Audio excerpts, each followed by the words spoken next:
It was some, yes. I am a little bit off, you're right. Oh, look at you. Are you active during these? I think it's because Bruce Willis came in and upset. Yes. He did yank my chair over. Are you catching any of this C-stand anymore? No. Will you get to see anything else while you're up here? I'm going to see Argo, Okay. and I'm going to see Cloud Atlas. Okay. Can't wait for those two. Sorry, can you say your full name and... Sure, I'm Sean O'Connell from Charlotte, North Carolina. Oh, sorry, can you... Sean O'Connell from NBC in Charlotte, North Carolina. Love Speed. North Carolina. Do you really? Yeah, Did I you? just worked there. I just worked in Wilmington. Oh, what did you shoot there? I worked in this movie called Arthur Newman, which is coming here, playing here on Monday with Colin Firth. Okay. Yeah. Very exciting.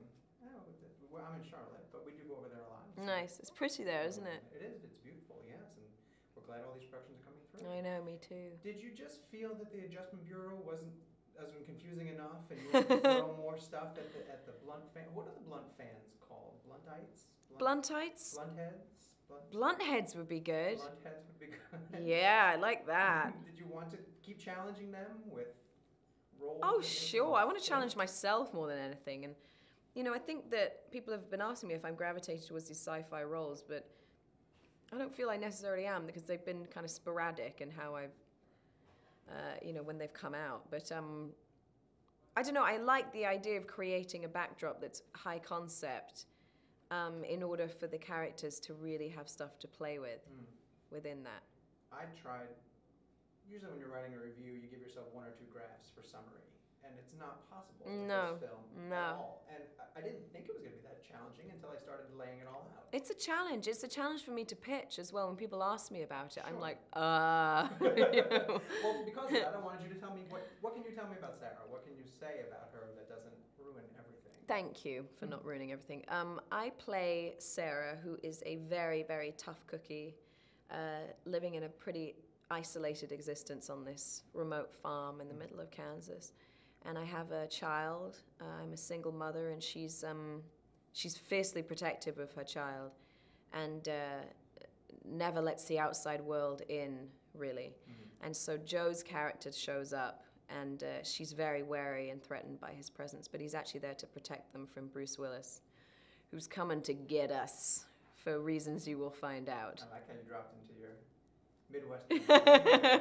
Oh, I'd also like to thank you for, at Comic-Con, pointing out that you had wood delivered to your home to practice chopping. Yeah. So that when I got to that point in the film, finally able to see it, all I could sit there was think like, no, it worked. Like No, it worked. She actually does not chop wood like a sissy. That's good. She did her research. And I did. I practiced for a few weeks beforehand. Right. Yeah. Was that? Tell me something else that you might have done to prep for, because I mean, you wheel a shotgun pretty well too. Yeah, but that they sort of handed to me on the day. I didn't have much shotgun training, but but I'd been to like a gun range before and stuff and done that kind of thing badly. Or I had a BB gun, my brother's BB gun when I was a kid. So that was about the only experience with guns I'd had. Everybody's talking about predestiny and butterfly effect and all that, but that's not what I took out of this. The one I liked was that through this room of chaos, Bruce Willis sees a woman who is so attractive to him, you know, that he needs to change the way he's living just to be with her. Do you believe in that? I do believe in that. I believe in change.